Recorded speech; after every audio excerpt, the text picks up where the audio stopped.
مولاي صل وسلم دائما أبدا على حبيبك خير الخلق كلهم. Yang mana yang umum, ini dalil umum, ini dalil khusus. Itu kami tidak paham. Sampai kami membaca kitabnya Al-Imam Syafi'i yang berjudul Ar-Risalah. Barulah kita paham, oh ternyata dalil itu ada yang umum, ada yang khusus, ada yang mutlak, ada yang muqayyad. Jadi mengeluarkan hukum itu tidak sembarang.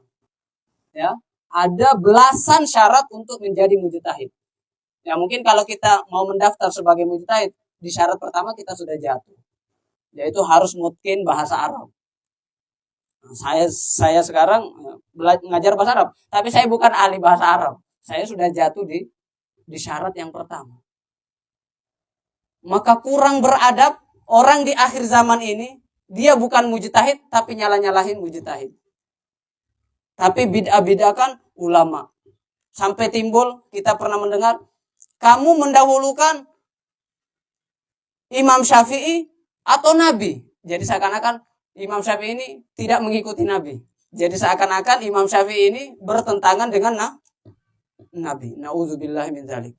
Kenapa? Karena ada orang belajar fikih tapi tidak belajar adab dulu. Dia tidak meletakkan ulama pada posisinya. Kita ini tidak siapa-siapa di hadapan para ulama. Maka saya pribadi, madhab saya pribadi.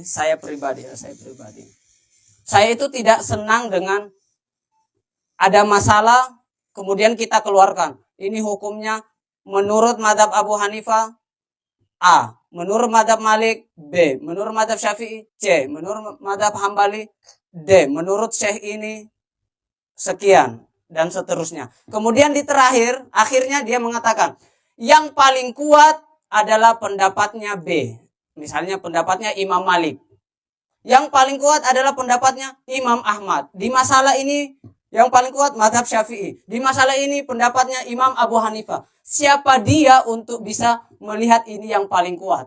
Orang kalau mau jadi juri, ada perlombaan musabaqah misalnya, musabaqah tilawatul Quran. Yang jadi juri kira-kira lebih paham dari peserta atau lebih bodoh? Lebih paham. Yang jadi juri itu, yang bisa menilai, yang bisa memberikan penilaian, itu tentunya orang yang lebih paham. Sehingga dia bisa membedakan, oh ini juara 1, ini yang lebih baik bacaannya. Kemudian ini juara 2, ini juara 3. Kenapa? Karena dia lebih alim daripada peserta lomba. Sekarang ada orang akhir zaman, dia bukan mujtahid. Nuntut ilmunya baru sebulan 2 bulan mungkin. Tiba-tiba dia datang dan mengatakan, ini yang paling kuat. Ente siapa? Yang harusnya bisa memberikan ini yang paling kuat, itu harusnya lebih tinggi keilmuannya dibanding 4 imam mazhab ini. Ya kan? Sehingga dia bisa memberikan, seorang guru ya bisa menilai, ini yang benar, ini yang salah.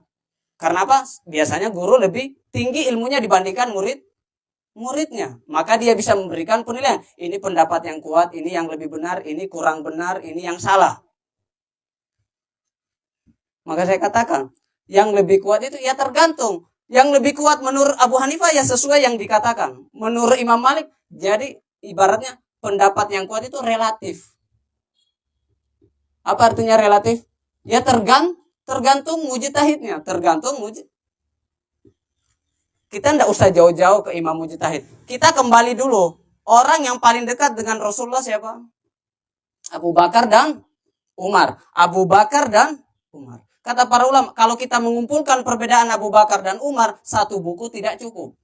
Baca sejarah, biar kita tahu perbedaan Abu Bakar dan Umar. Padahal wahyu masih turun. Mereka lihat Rasulullah.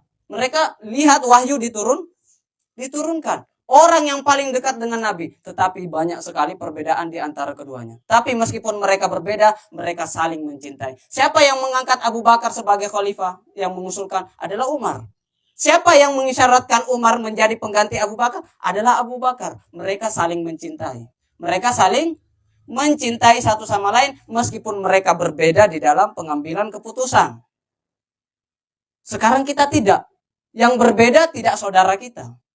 Nah ini masalah kita. yang berbeda, bedanya kita dengan ulama seperti itu. Makanya kata para ulama, kalau kita pengen tahu orang dulu itu ngaji dan tidak ngaji, caranya mudah. Kalau mukanya semakin tenang, bercahaya, semakin banyak temannya, oh berarti ini orang sudah ngaji. Sekarang bagaimana supaya kita tahu, oh ini orang sudah ngaji atau belum? Kalau dia sudah menyalah-nyalahkan, membeda-bedakan, sesat-sesatkan orang lain, bertengkar, kiri kanan, oh berarti ini orang sudah ngaji. Sekarang itu cara kita mengetahui orang sudah ngaji atau tidak, kalau dia sudah bertengkar, dia sudah ribut, dia sudah sedikit-sedikit kafir, sedikit-sedikit bid'ah, nah ini orang sudah ngaji. Jadi berbeda kualitas ngaji kita. Kenapa? Karena kebanyakan orang ngaji di hari ini tidak berlandaskan adab. Tidak mengetahui kedudukan para ulama. Akhirnya tidak menghargai ulama. Nah, satu contoh perbedaan antara Abu Bakar dan Umar. Abu Bakar itu ketika memberikan gaji, Abu Bakar itu sama saja. Yang as-sabiqunal awalun gajinya sama dengan yang mutaakhir, yang belakang masuk Islam. Itu sama semua gajinya. Tidak dibedakan oleh Abu Bakar. Tetapi di zaman Umar dibedakan. Kata Umar, ana la usawi. Saya tidak mungkin menyamakan orang yang berjihad bersama Rasulullah di awal-awal Islam dengan orang yang masuk Islam di akhir. Itu harus dibedakan antara as-sabiqunal awalun dan orang-orang yang terakhir masuk Islam. Itu menurut siapa? Pendapat Umar Ibnul Khattab.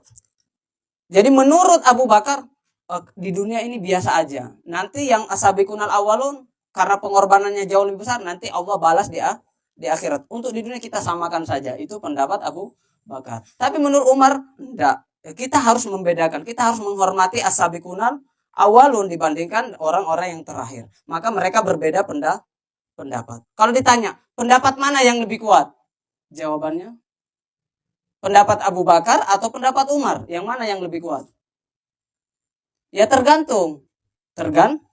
Menurut Abu Bakar pendapatnya lebih kuat. Menurut Umar pendapatnya lebih kuat. Artinya apa? Relatif. Tergantung siapanya.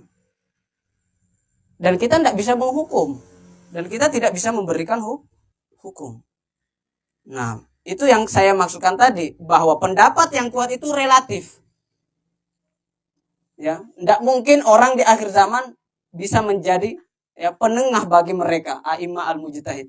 Karena apa? Ilmunya masih di bawah imam-imam yang 4 itu. Maka sekali lagi, kalau kita mengatakan ini pendapat kuat, ya menurut siapa? Menurut mazhab Syafi'i. Tapi itu bukan pendapat kuat menurut mazhab Maliki.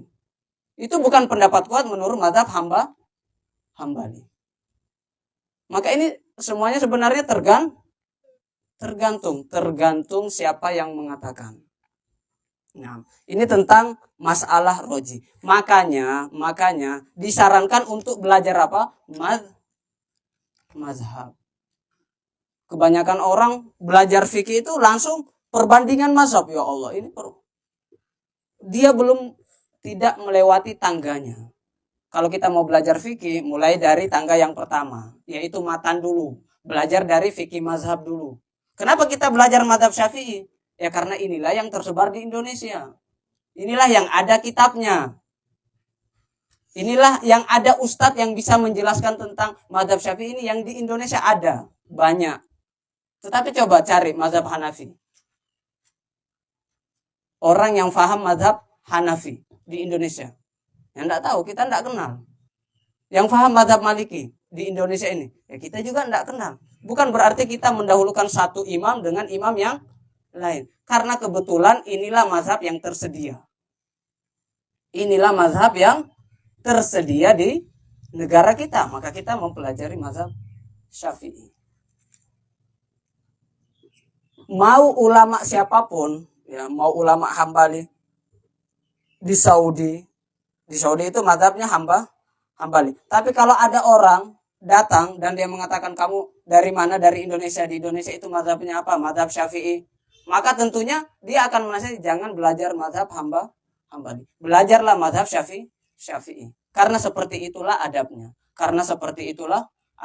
Saya ini orang mana? Saya ini bukan asli Jawa. Saya ini orang Sulawesi. Saya datang ke sini Artinya saya tamu. Saya tamu di sini, harusnya saya menghargai adatnya orang Jawa, ya kan?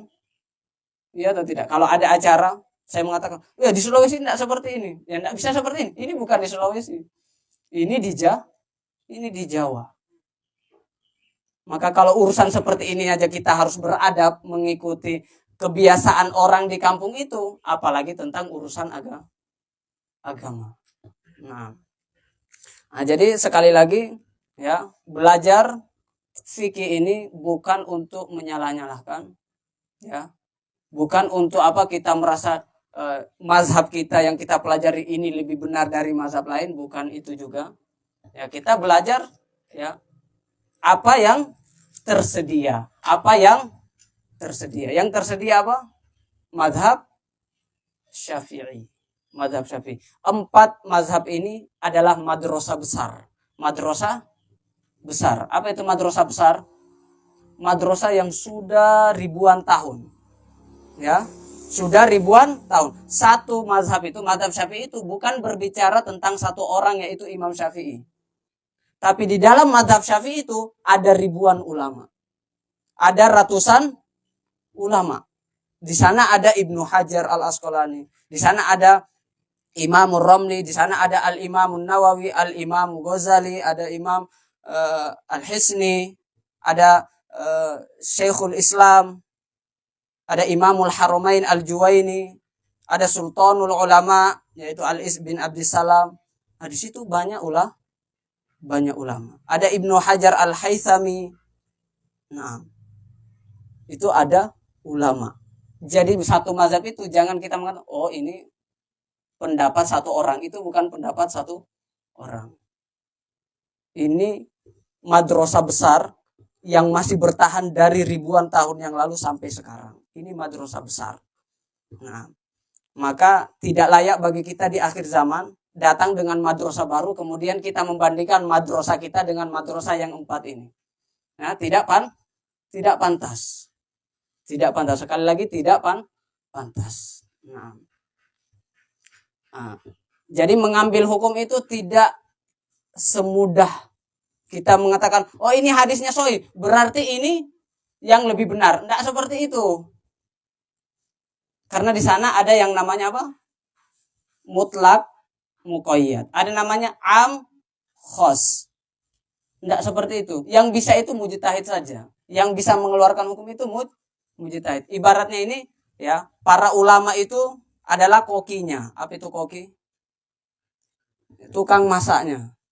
Kita itu tinggal makan sebenarnya. Ini yang ada di depan kita ini sudah matang. Tinggal dimasukkan ke dalam mulut. Di sini tidak ada dalil-dalilnya. Kenapa? Karena kita awam. Ada dalilnya pun kita tidak paham.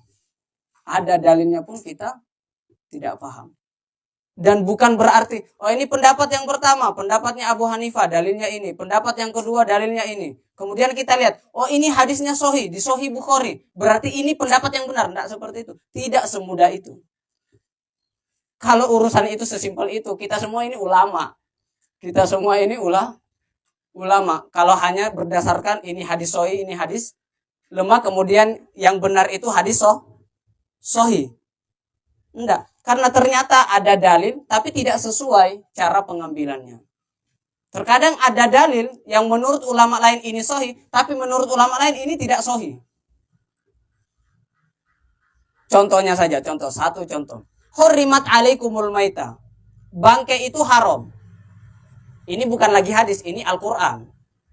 Ini Al-Quran. Kalau kita mau mengetahui hukum bangkai itu, maka kita harus mengumpulkan seluruh dalil, ya, seluruh ayat Al-Quran yang pertama, kemudian seluruh dalil, seluruh hadis, kita kumpulkan semua dalil yang bercerita tentang bangkai, kemudian dikaji semua satu-satu, kemudian nanti keluarlah hukum. Tidak satu ayat atau satu dalil, kemudian jadi hukum. Tidak sesimpel itu. Nah, contohnya, hurrimat alaikumul maita, bangkai itu haram. Oke, tidak usah makan ikan, karena ikan itu bangkai. Tapi kenapa kita makan ikan? Oh, ternyata ada hadis lain. Ya kan? Ada hadis lain yang mengatakan bahwa bangkainya laut itu halal. Berarti kita tidak bisa hurimat alaikum, tidak bisa satu dah. Karena ada yang menghususkan, karena ada dalil yang menghususkan. Terkadang kita itu ambil satu dalil, hadisnya sahih, kemudian selesai. Tidak seperti itu. Karena ada hadis yang lain. Mungkin ada 5 hadis, ada 7 hadis dalam satu masalah, ada 10, ada 20. Dan itu harus disinkronkan semuanya, harus dicocokkan semuanya. Baru keluar hukum. Dan yang bisa melakukan itu adalah mujtahid. Yang bisa mengeluarkan hukum adalah mujtahid. Adalah orang yang sampai ke derajat ijtihad. Dan mujtahid itu bukan salah dan benar. Kalau orang sudah sampai seperti 4 ini, yang 4 imam ini, orang mujtahid itu bukan salah atau benar. Bukan maksudnya, boleh salah, boleh benar. Mujtahid itu boleh salah, boleh benar. Tapi bukan antara pahala dan dosa. Bukan antara apa? Pahala dan dosa. Karena mujtahid itu, dia sudah berijtihad, meskipun salah dia dapat 1 pahala. Mujtahid meskipun salah sudah dapat 1 pahala. Itu disebutkan dalam hadis yang sahih. Kalau benar dapat 2 pahala. Jadi salahnya pun berpahala. Apalagi kalau benar. Itu kalau mujtahid. Kalau kita bukan mujtahid ya tidak usah berijtihad. Kita berdosa nanti. Kita akan menyesatkan. Nah, jadi soal 4 ini mereka itu antara 1 dan 2. Antara 1 pahala dan 2 pahala. Bukan antara berpahala dan berdosa. Bukan. Boleh jadi ijtihadnya benar, boleh jadi salah. Salahnya pun berpahala. Karena apa? Karena dia sudah mencapai derajat mujtahid. Jadi nama 4 ini, sebenarnya ini ibaratnya sudah menjadi garansi bagi kita. Kita awam, ya kita ikut ulama. Fas'alu ahla dzikri in kuntum la ta'lamun. Kalau kita tidak tahu, kita ikut ulama. Kenapa kita ikut ulama? Karena ilmu kita tidak sampai ke derajat ijtihad. Kecuali kalau kita sudah sampai mujtahid. Kalau kita sampai mujtahid, terserah. Nanti bisa baca Quran, keluarkan hukum sendiri. Baca hadis, keluarkan hukum sendiri, tafadhol. Tapi siapa bakalan ada? Dan kayaknya tidak bakalan ada. Maka sekali lagi, kita berbicara tentang mazhab, bukan untuk ta'assub. Kita mempelajari satu mazhab ini, bukan untuk ta'assub. Nah, tetapi ini yang tersedia di tengah masyarakat kita. Kenapa kita mempelajari apa yang tersebar? Karena kalau kita mempelajari sesuatu yang bertentangan dengan masyarakat, itu akan menimbulkan fitnah dan perpecahan. Kalau masjidnya tidak kunut, ya kita jangan kunut. Kalau masjidnya kunut, ya kita kunut. Tapi Ustadz, kunut itu bid'ah. Kunut itu bid'ah. Kunut itu tidak yaitu menurut mazhab Hambali dan menurut mazhab Hanafi. Tapi menurut mazhab Syafi'i dan Maliki itu sunnah. Kunut subuh. Nah, itu sunnah. Maka kalau kita melihat orang-orang, ya mohon maaf, orang-orang NU itu kunut subuh, ya karena mereka bermazhab Syafi'i. Akhirnya ketika ada orang yang belajar ya dengan mazhab yang lain, misalnya mazhab Hanafi yang mengatakan tidak sunnah, kemudian dia datang ke Indonesia dan melihat, oh ini salah.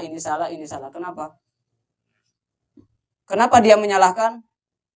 Karena dia datang dengan sesuatu yang baru. Maka kita pelajari mazhab yang ada. Supaya apa? Supaya kita bersatu.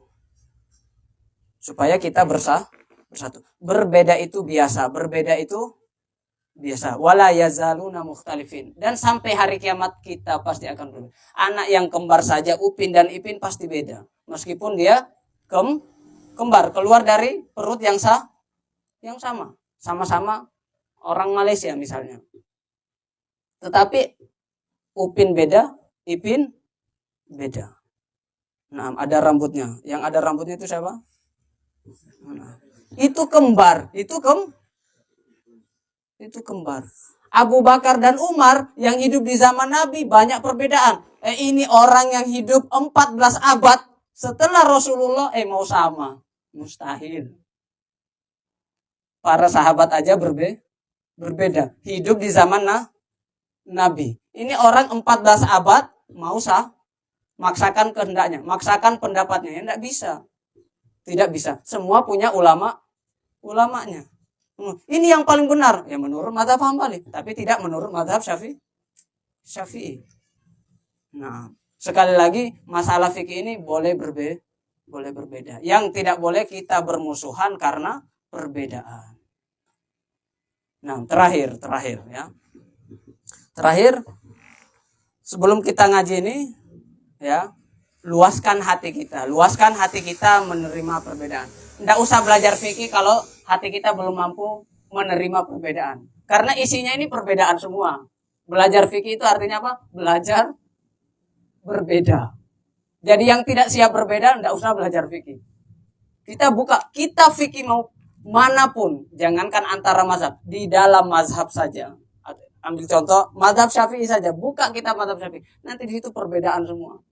Imam Romli mengatakan ini, Ibnu Hajar mengatakan ini, Imam Nawawi mengatakan ini, Imam Al-Hisni mengatakan yang lain. Nah, itu dalam satu mazhab, apalagi lintas mazhab. Jadi sekali lagi, belajar fikih, belajar menghargai perbedaan. Yang tidak siap berbeda, mending tidak usah belajar fikih. Mending tidak usah belajar fikih. Nah, sekali lagi, belajar fikih untuk persatuan, untuk bersatu, untuk bersatu, saling menghargai. Jangan sampai kita belajar fikih, tiba-tiba kita dapat ilmunya, ya, kemudian kita nyalahkan orang lain, kita berbeda, kita berpecah belah, akhirnya apa? Umat Islam menjadi lemah. Karena kekuatan kita adalah ketika kita bersatu. Sering kita ulang, ya. Sapu itu satu lidi. Satu lidi untuk membersihkan sampah itu tidak bisa kalau satu lidi. Nah, tapi kalau lidinya dikumpul, kemudian diikat oleh tali, maka ketika lidi-lidi ini bersatu dan diikat oleh tali, maka ketika itu sapu lidi ini bisa membersihkan sampah, bisa menyelesaikan masalah.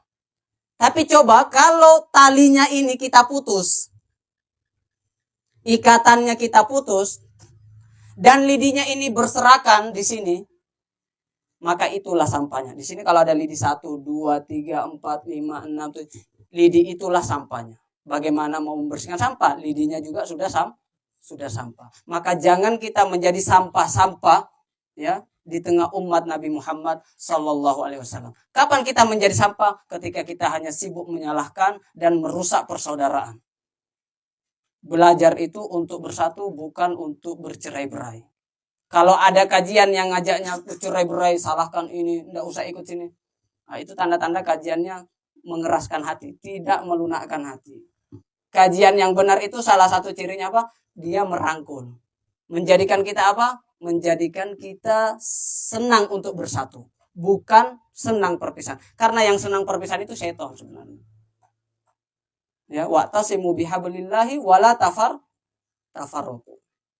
Ya, permisalan terakhir sebelum kita tutup biar lebih paham lagi. Nah, karena menurut saya ya ini penting sebelum kita belajar fikih. Nabi mengatakan masalul mu'minina fi tawaddihim wa tarahumihim wa ta'atufihim kamatsalil jasad idza ishtaka minhu udhun tada'a lahu sa'irul jasadi bis-sahari wal humma. Kita ini, kaum muslimin ini seperti satu jasad. Apa artinya satu jasad? Satu tubuh. Ketika satunya merasakan sakit, contohnya aja, kalau kita sakit gigi, maka yang lain ikut merasakan. Mata terkadang mengeluarkan air matanya. Mata di malam hari tidak bisa tidur. Kenapa? Padahal yang sakit gigi. Ya, ketika tangan kita terluka, mata ikut bersedih. Keluar air matanya. Ketika air mata ini keluar dari mata, yang mengusap siapa? Tangan. Yang mengusap siapa? Tangan. Jadi ketika tangan sakit, mata ikut. Ketika mata mengeluarkan air matanya, yang mengusapnya juga tangan. Seperti itulah indahnya kita bersaudara. Satu sakit, kita sakit semua. Satu senang, kita senang. Orang sedih, kita sedih. Nah, sekarang semua anggota jasad kita ini mempunyai fungsinya masing-masing, ya kan? Tangan untuk ngambil makanan misalnya, salah satu fungsinya. Ya kalau tidak punya tangan ya makannya langsung. Nah, kemudian ada yang berfungsi untuk mengunyah, ada yang mencerna, ada yang melihat, ada yang mendengar, semua bergerak pada fungsinya masing-masing. Akhirnya apa? Dan tidak ada anggota tubuh kita yang merasa saya yang lebih afdol.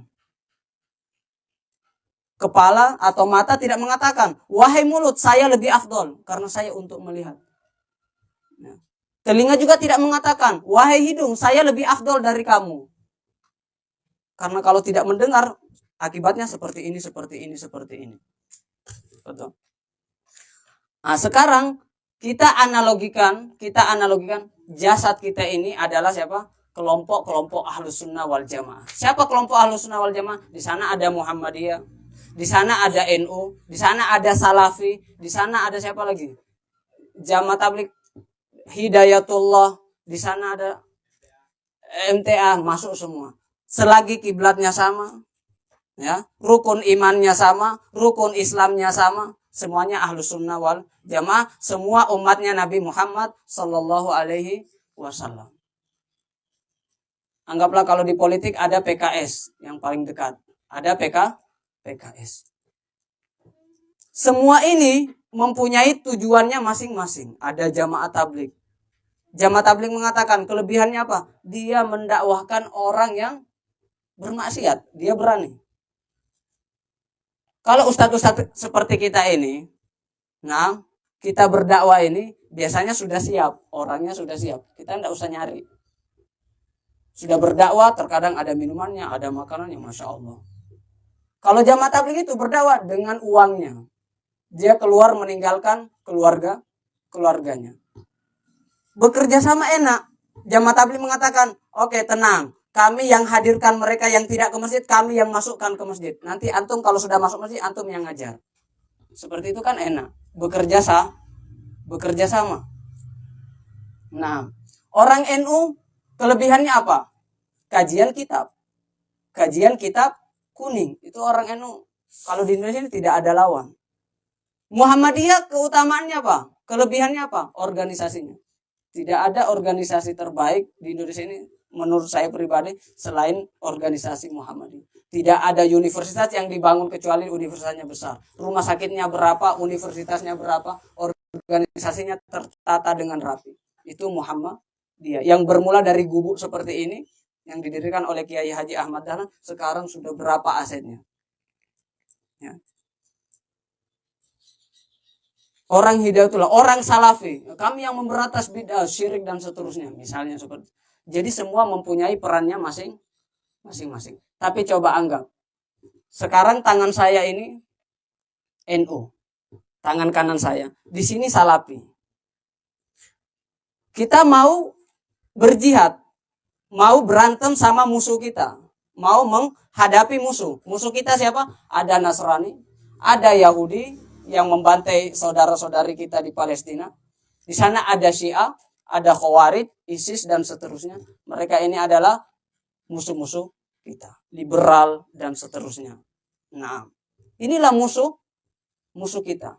Sekarang coba bayangkan, kita mau menghajar musuh kita, tapi kekuatan kita hanya untuk saudara kita.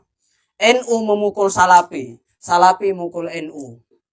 Jamaah Tabligh mukul Salafi, Salafi mukul Jamaah Tabligh. Muhammadiyah dengan NU. Akhirnya apa? Orang Yahudi, Nasrani, Syiah tidak ngapa-ngapain, mereka tinggal duduk seperti ini. Kita sudah babak belur sendiri. Karena apa? Kita kaum muslimin memukul diri kita sendiri. Maka tidak usah heran, saudara-saudara kita miliaran jumlah kaum muslimin, tetapi mana yang membela Palestina? Paling mentok kita doa, kita kirim donasi. Ya. Mana kekuatan Islam? Kekuatan Islam sudah hilang. Kenapa kekuatan Islam sudah hilang? Karena kita sibuk berpecah belah. Kekuatan kita habis untuk memukul saudara kita sendiri. Nah, kaum muslimin. Nah, maka kita bersatu. Nah, jadi jangan kita mukul diri sendiri. Musuh kita jelas di hadapan kita, ya, kita bersatu, seperti tadi sapu itu, ya kita bersatu, kita ikat dengan tali ukhuwah kasih sayang. Dengan sapu ini yang kuat ini kita bisa membersihkan sampah-sampah, menghilangkan masalah-masalah. Nah, mungkin ini sebagai mukadimah, insya Allah kita masuk kepada pembahasan kitab, insya Allah pada pertemuan yang akan datang, insya Allah Ta'ala. Dan inti daripada yang kami ingin sampaikan, belajar fikih itu bukan untuk menyalah-nyalahkan, ya, tetapi untuk bersatu, memahami perbedaan, ya, belajar untuk berbeda dan saling menghargai.